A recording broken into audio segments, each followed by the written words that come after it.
The Gig Essentials podcast is being brought to you by you. Aw, thanks, guys.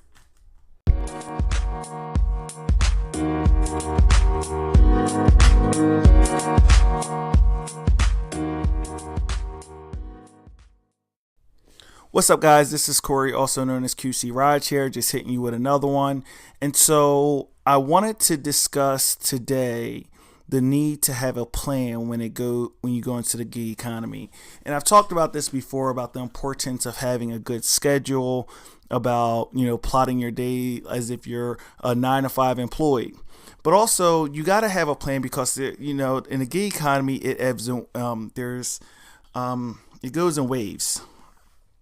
Sometimes you may have a situation in which you are moving real good, you're making good money, you're out this time every week and it's consistent and you know what to expect. But other times there may be things that upset that. I'll give you an example. Let's just say there's a holiday that is on a Wednesday, which is typically maybe a slow day for your city. But your big day is the weekend. Your big days are the weekend, which is normal. More than likely, a lot of the people who would normally be going out on that weekend are going to spend that money on the holiday event or the big event that occurs during the week. So now you have to adjust. And it's not just something that you can just say, oh, I'm going out today, but you got to have a plan, because if you haven't been going out on Wednesdays, or you're not familiar with the way that the traffic goes, or whatever the case may be, you may find yourself in a situation in which you're out there driving around. And so I really wanted to emphasize the need to have a plan. So we're going to go into some more details. We're going to take a quick break and then we're going to go into some more details.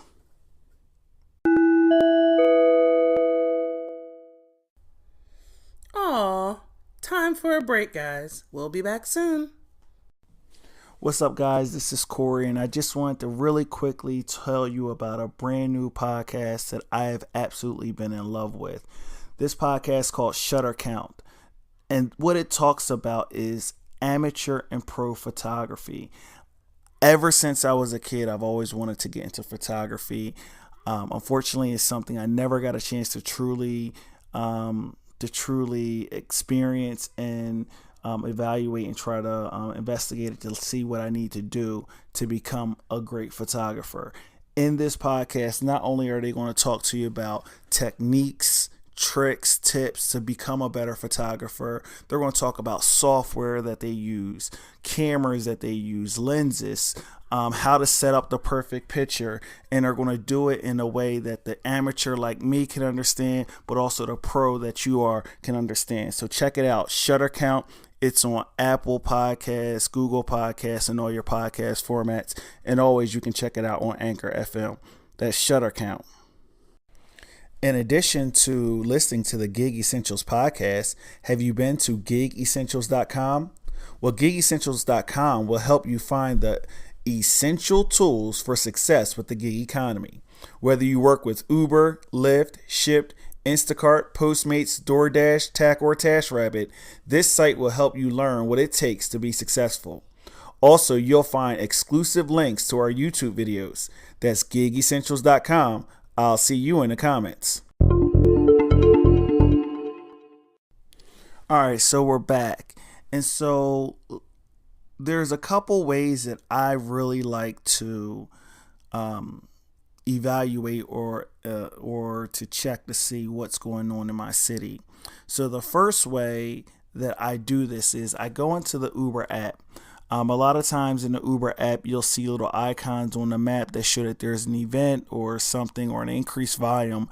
And so by just going in there, you can always kind of get a quick idea of what's going on.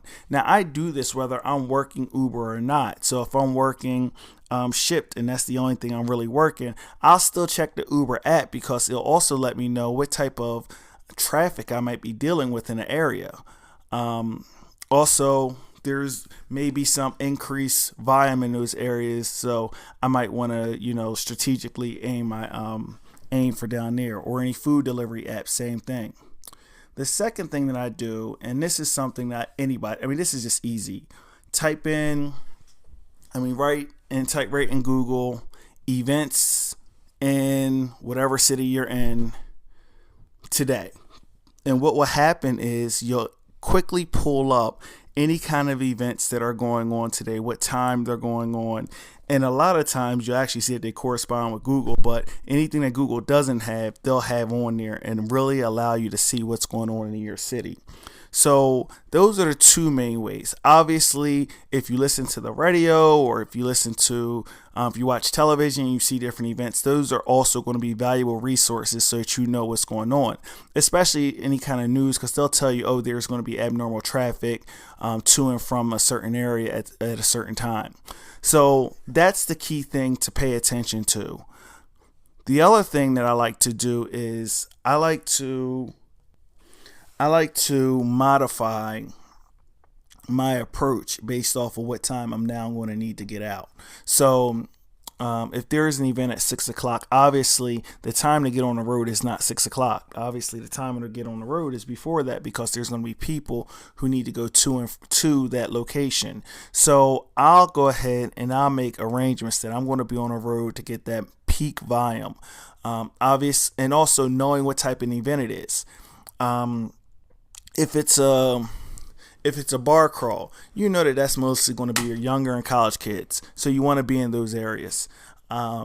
If there is a rap or R&B artist or something like that, you know where your volume's going to come from. It's mostly going to be younger kids or but when you talk about maybe it's like 80s or 90s reunion tours, you know that your audience is going to be older, so you need to know the neighborhoods that's going to go to. Now, I'm not saying, hey, if it's, to kind of stereotype anybody, but in just using common sense, that's where you want to go ahead and look for your volume. So those are a couple things that I would say I need to do. Today is one of those days for me where I'm going to change up my approach, expecting some volume that normally doesn't come on this day. So I want to see how it goes. I'll let you know how it works out for me. To the next one. Peace.